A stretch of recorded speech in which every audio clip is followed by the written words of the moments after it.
and our staff. So I had to say that because as we celebrate the success, and this is kind of the driving force for me and for all 42,000 employees. So let's get down to why you're here, on our safety and the responsibility that we have to protect our students and our staff. This is an ongoing body of work that we are doing to make sure that we really protect all 305,000 students and 42,000 employees.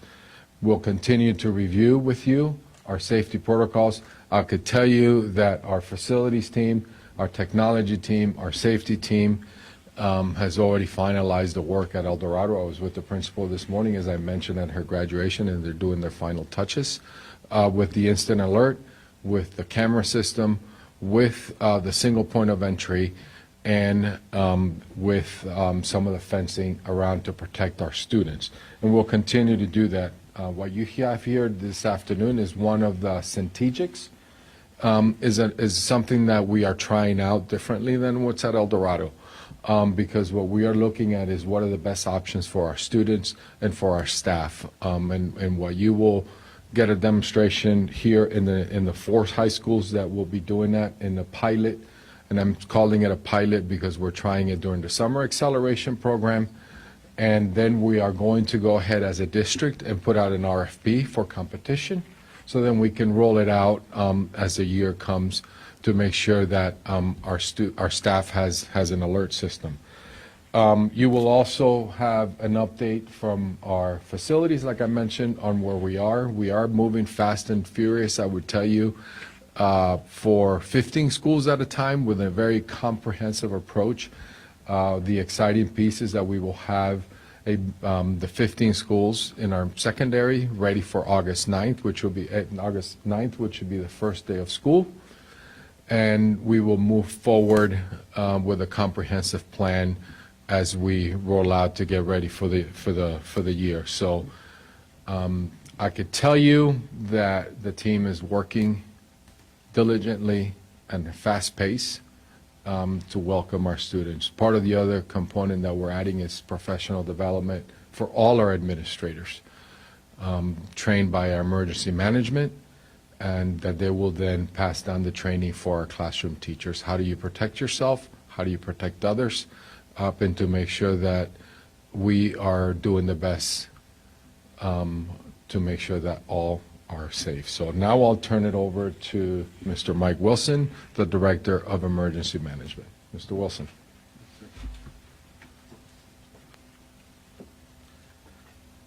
Good afternoon. My name is Michael Wilson, the Director of Emergency Management. It's nice to have you here this afternoon as we give an update on school safety. We are doing a pilot program this summer with 9 schools as we work on instant alert systems, and we're happy to share some information with you today. We have a short video that explains the system, the strategic system, at this time.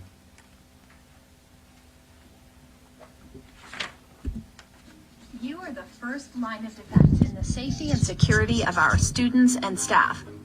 With the Centegix Crisis Alert platform, you now have the ability to notify the appropriate responders immediately in the event of any crisis or emergency. The Crisis Alert badge you have been given is the core of the solution and should be worn at all times. Wear your badge above the waist, either clipped to your lapel or on a lanyard. It is important that you do not leave the badge unattended or accessible to students. Hang keys, flash drives, or other items. Glue or attach other badges to your Crisis Alert badge. Puncture, bend, or damage the badge. Your Crisis Alert badge will work anywhere on the school campus, both inside and outside. With just a click of the button located on the Crisis Alert badge, you have the ability to trigger the Crisis Alert platform. Your badge can initiate 2 types of alerts: Staff Alert, which is an urgent request for help needed, and campus-wide emergency lockdown. The most common alert is the Staff Alert, which requests the immediate attention of responders, such as in a medical emergency or a fight. While you attend to the problem at hand, responders such as the principal, nurse, and resource officer are notified of your location and can quickly come to your aid. The second and more serious alert is the campus-wide emergency lockdown, such as in the case of an active shooter situation, and be confident knowing help is on the way. The Crisis Alert platform also sends your alerts to a centralized desktop interface in the district head office where all schools are monitored. Using the same desktop interface or a smartphone, the district office can initiate emergency protocols remotely, appropriate to the situation. Your new Crisis Alert badge by Centegix is key to keeping your school safe. It is important to wear it and keep it accessible at all times. If you lose or misplace your badge, please let your administrator know immediately. Ensuring the safety of students is one of the most important parts of your job. The Crisis Alert platform and Crisis Alert badge by Centegix give you the peace of mind to know that with the simple click of a button, help is on its way.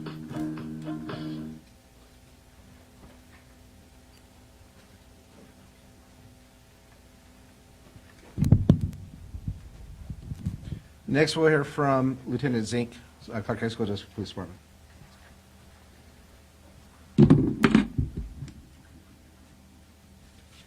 Hello, everyone. I'm Lieutenant Brian Zink, Clark County School District Police Department, Public Information Officer. So we are always welcome to work with new tools and new technology that's brought into our district that's going to only enhance the safety and security of our students' staff. So we're excited about this new technology. We're going to look forward to these 9 schools getting this technology and to work with it. It'll allow our staff a quick and easy way to alert us and district leadership that there's an emergency at a campus leadership also that things need to be addressed. Just to remind everybody that the Clark County School District Police Department, we have 2 officers at every comprehensive high school within the valley. We have about 170 officers that are on duty Monday through Friday during the normal school hours. We have officers, like I said, at our high schools, and we also have officers on patrol that patrol our middle schools, elementary schools, and then also respond to our high schools to support our campus officers. So just another way for us to deal with these incidents that pop up from time to time.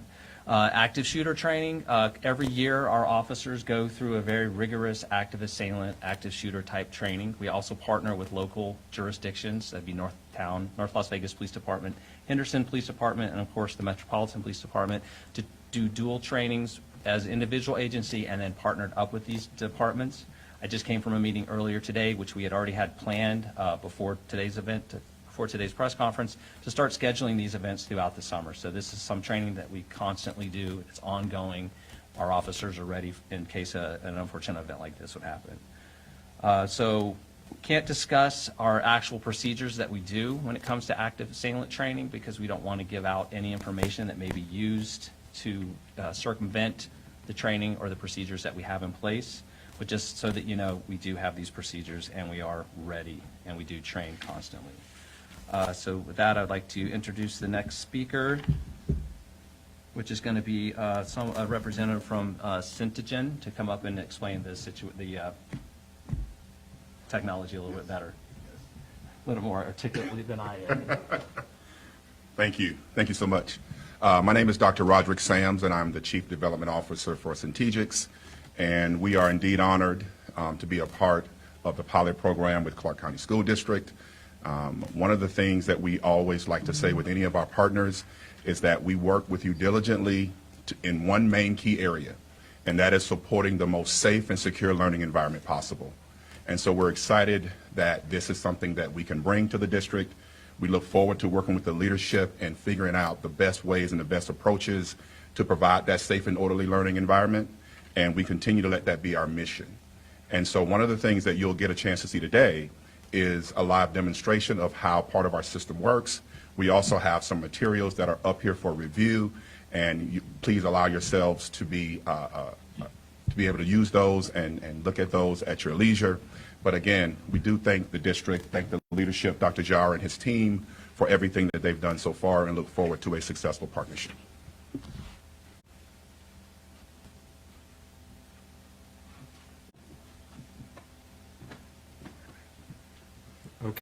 Okay, so I think we're ready to move into here. We want to do the demonstration or do Q&A first? Demonstration? Okay, Q&A. Yep. So let's do Q&A. So ask away. Before you ask your first question, Tiffany, I saw you raise your hand first. I do want to mention that we are continuing, actually on my way here, had a conversation with the state super about the mental health as well. This is not solely, right, I mean, it's an entire comprehensive approach of what we're doing. We have been, as a district, really supporting the emotional support, mental health of not only our students and our staff. And that's, I'm going to call with her tomorrow statewide. And I know that the state superintendent, the Nevada Department of Education, is working closely with us to make sure that our students are with the resources. We have been, obviously, we'll continue doing the same thing this summer with our telehealth. We have PM Pediatrics, we have Care Solace, which are the resources that we have. Our social workers are working throughout the summer, and our connecting line as well to provide that support. We're not just sending them home this summer and letting them be at free in the community. So I'm sure that the community is aware that we are committed to our students 12 months a year. So I guess, Tiffany, your first question. Yes, Dr. Jar, I have a question about, does this only work in the classroom? Is there a specific distance you can go with it? And then secondly, I know that El Dorado is one of the schools that everything was looked at. Do they have the same system in place, and does it work on the same areas of the school? Great question. I'll answer, I'll have the experts come, but what I know, El Dorado has a different system. This is why we're piloting a couple. They have, through the audio enhancement, which is what we have in our classrooms. This one is totally different. This is Wi-Fi. This is outside support as well, but I'll let the experts be able to speak to that. So it's a different system that we have here. So, Rocky? Yes. Thank you, Dr. Jar. So, yes, the system actually works inside of the building and outside of the building. So think about parking lots. You can even think about baseball fields, playgrounds, et cetera. So it extends beyond the classroom and beyond the school building. And just to further ask, is this, I know that right now we have 9 pilot schools. Are you able to share which schools, and then also will every single staff member on the first day of school have it on them? Every single staff member in summer acceleration or August 9th. So we have the schools that we can get that list that we have of the 9 schools. We can get that list to you. They will have them for summer acceleration. We're going through an RFP process, so we don't think that we will have them all stay for August 9th. It all depends on the procurement process and how fast we can get that, obviously, to get the best value for our dollar as a school district and follow the procurement policies and laws. I don't think that we'll be able to get them all. Our goal is to obviously high schools and then get into our middle schools and then our elementary schools as well. Sorry, just to follow up on the El Dorado question, is there a system that's in place just as effective? Does it work in the same areas of campus, and is there a thought of adding this to their school as well? It's a different system. It's inside classrooms and it's inside the building, and also we're both systems. So that's why we are piloting 2 to then see which one we get the best value to protect our staff.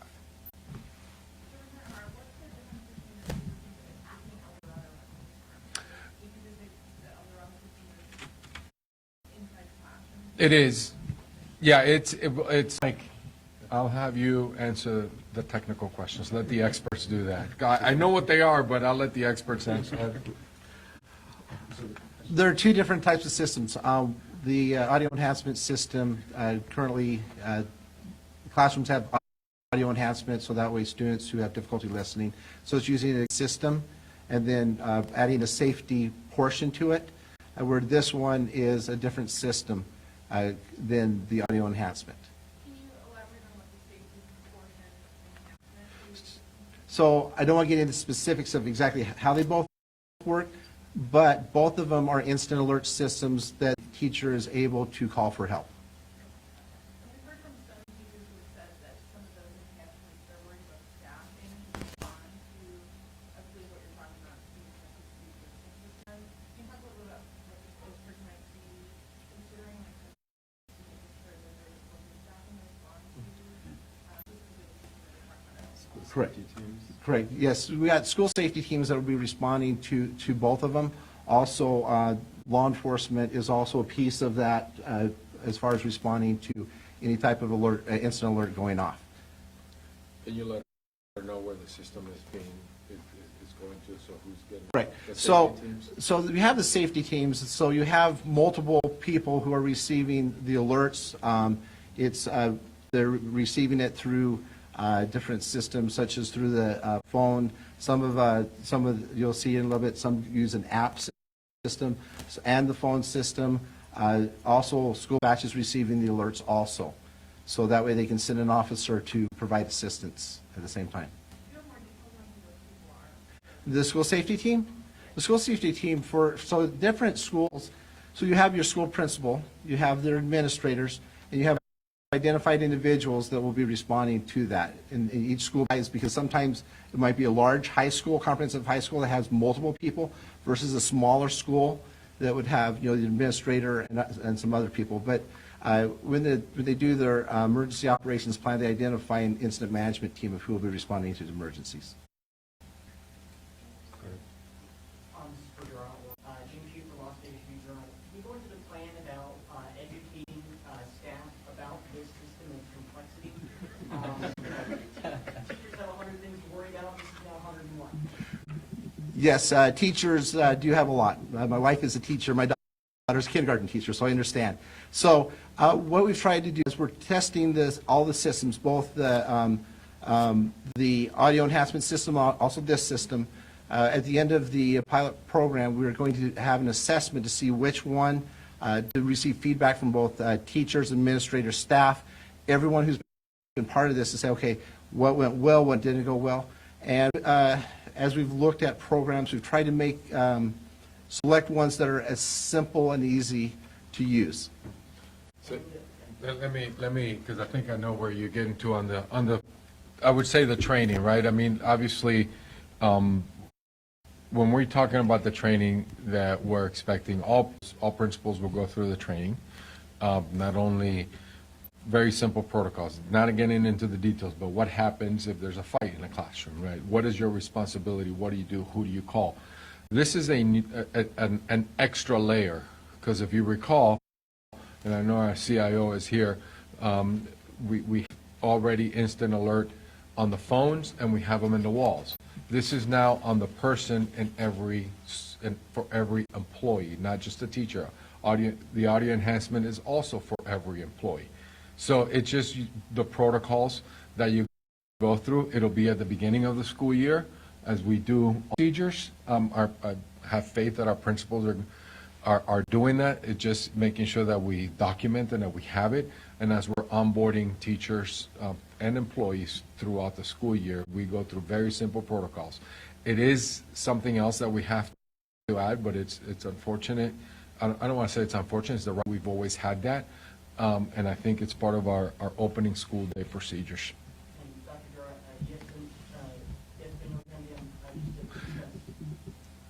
yes, I did it last time. I'll do it again on Tuesday. What do you want me to talk about?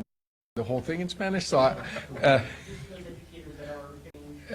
great. Thank you. So, estamos haciendo los protocols, los programas para los. Now I'm getting the nodding, so I'm going in the right direction in the Spanish flip here in the translation. So, lo que estamos haciendo es un sistema. Los empleados en las escuelas lo tienen en su cuerpo. Y va una alerta para la policía y para las escuelas, los directores, para que vengan a ayudar donde está pasando. Tenemos dos sistemas que estamos, un pilot, tratando, y vamos a seguir en las escuelas este verano. Lo estamos probando para ver cuál es el que nos va a llegar mejor para la escuela. Vamos a entrenar a todos los directores, a todos los empleados en la escuela antes de empezar. Y ojalá es para lo más importante, es que estén los estudiantes y los educadores, los empleados de nosotros, que estén seguros para que vengan a las escuelas, que no se tengan que preocupar que les va a pasar algo. ¿Qué se espera para las siguientes escuelas? ¿Cuál es el proyecto a largo plazo Lo más pronto posible, pero tenemos que ver las leyes de cómo lo vamos a comprar. Lo estamos tratando ahora, pero a ese mismo tiempo estamos ya buscando para ver cuál es el que nos va a quedar mejor para el año que viene. Ojalá el año que viene vamos a empezar. Tenemos 15 escuelas que estamos empezando y vamos a seguir, pero primero vamos a los bachilleratos y después vamos al middle school y a las escuelas elementales. Última pregunta, sé que lo explicaron en inglés, pero sé que hay dos partes importantes de este proceso, dos alarmas diferentes. ¿Puedes explicar en español las dos diferencias? Sí, uno es el audio enhancement, que está en las clases, porque es un equipo que es para los maestros, para proyectar su voz cuando están dando clase, y tiene un botón y que lo apretan y entonces nos manda la señal a donde está en la oficina, en los teléfonos o a la policía. Este es diferente. Este no es por el network. Este es el Wi-Fi por teléfono, la celular, la señal celular. Y este también está afuera, no es nada más en el salón, es afuera en todo el campo. La segunda señal creo que es para el lockdown, que creo que es la más delicada. Creo que es la más... Sí, los dos tienen la capacidad de hacer lockdown para que se cierre toda la escuela. Do I get credit for the Spanish? Thank you. Go ahead, Jeremy. I'm sorry. Can you elaborate on how much money invested in this system and where is the funding coming from? It's a great question. It's the money, the investment on these. I don't have the dollars amount. I don't know if we don't have that. We can get that to you, Jeremy. It's reallocating of dollars. This is a priority. Our children and our staff need to be safe. We are prioritizing our existing dollars to make sure that our staff is safe. Next I have question. a question. I was wondering if you could clarify, I think I'm a little confused on, so this will be tested over the summer as a pilot, like you mentioned. How are we going to see half this in August? I'm confused about. I don't have that yet because Okay. we're piloting it in 9 schools. In the summer. So great follow-up. Yes, we have 9 schools, and then we will start the procurement process through the RFP, and that takes some time. Will there be like a process of who kind of gets what? Can you talk about As a that? matter of fact, that's a great question. We do have a priority. The way that we're analyzing our data and how we identify the first 15 schools that we are looking at our whole point of entry, our camera. Somebody's phone is buzzing here. I'm like, mine is not. It's the way that we're prioritizing is obviously we did an assessment at schools through our emergency during COVID, looking at where we had, look at the big campuses, our big high schools, right? There's plenty of point of entry. So when we assessed all our schools during COVID, or maybe a little bit before COVID, we have a list of schools that have too many entries. So we started there. And then we also looked at the number of calls we get from our police department. And then we started prioritizing our camera system is we looked at those cameras that need to be upgraded. Talking about Jeremy on the funding, this is part of the challenge that we face. We have some camera systems that haven't been updated since 2002. I can't thank enough our principals, our high school principals. I think 3 months ago we had a very I would say collaborative meeting to say we have to address some of these issues, and we work together to do that. And then we prioritize our schools with all those multi-tier, I guess I would say, data points, and we came up with our list of schools. Any other, Lorraine? I just have a question for Lieutenant. But at the last week's press conference, basically give us some numbers about the salt batteries citations and arrests. I know that Chief Blackjack has said that President March that the district emphasis violent activity is pretty severe. Does CCSD please have updated numbers on where they're Unfortunately, I don't have those numbers with me, but we can get those to you. It's not a problem. Yeah.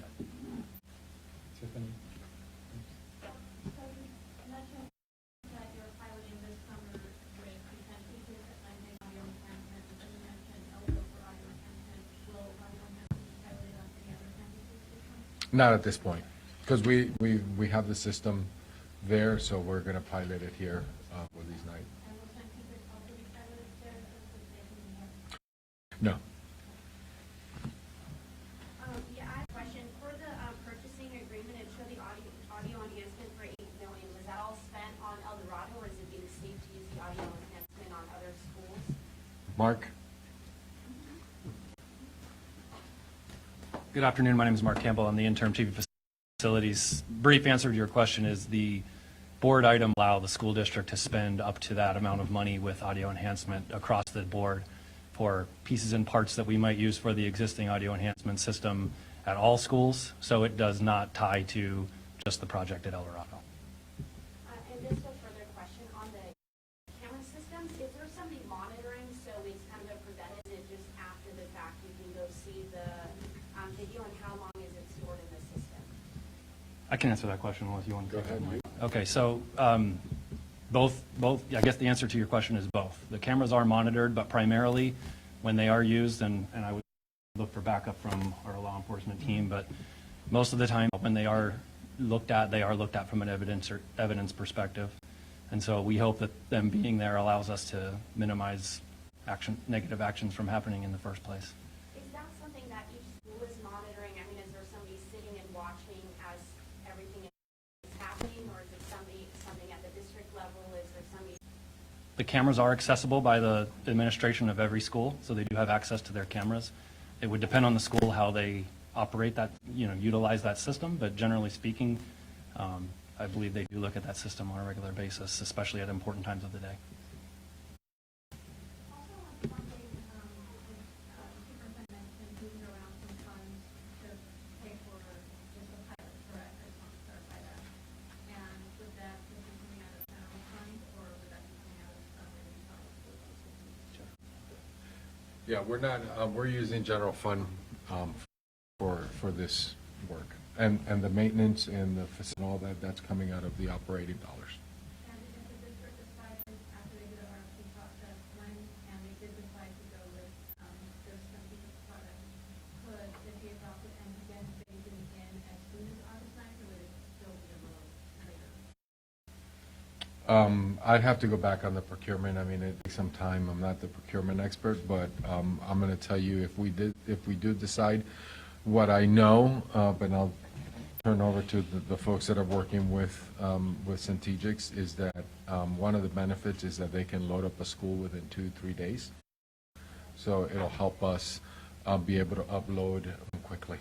So the 16 that will be ready with something on August 9th, what will they be ready with then? Just a comprehensive overview that we've been talking about the sensors and treatment.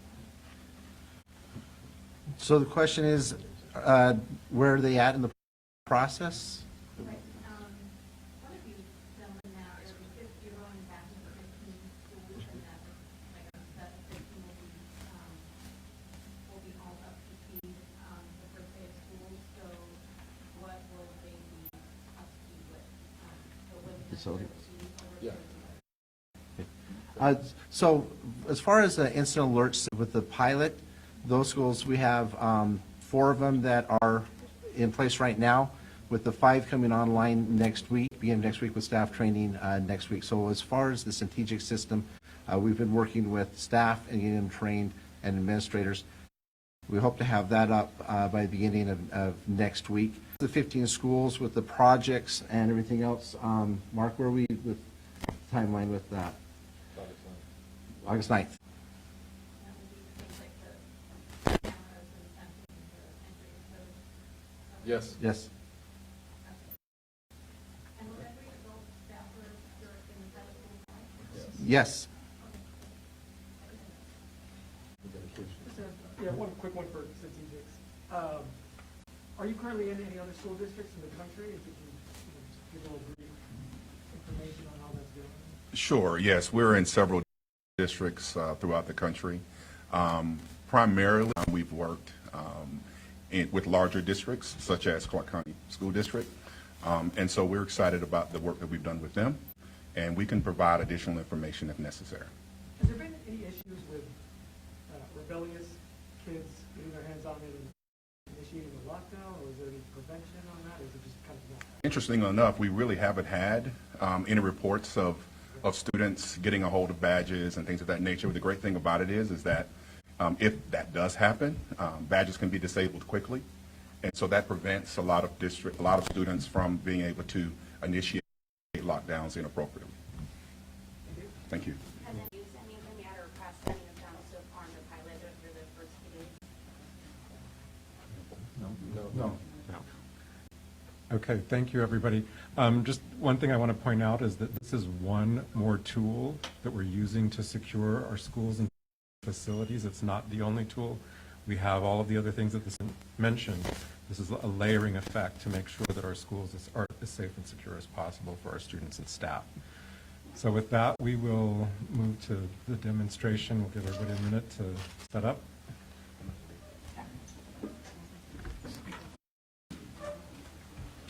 Can you just tell us what's going down? Yeah.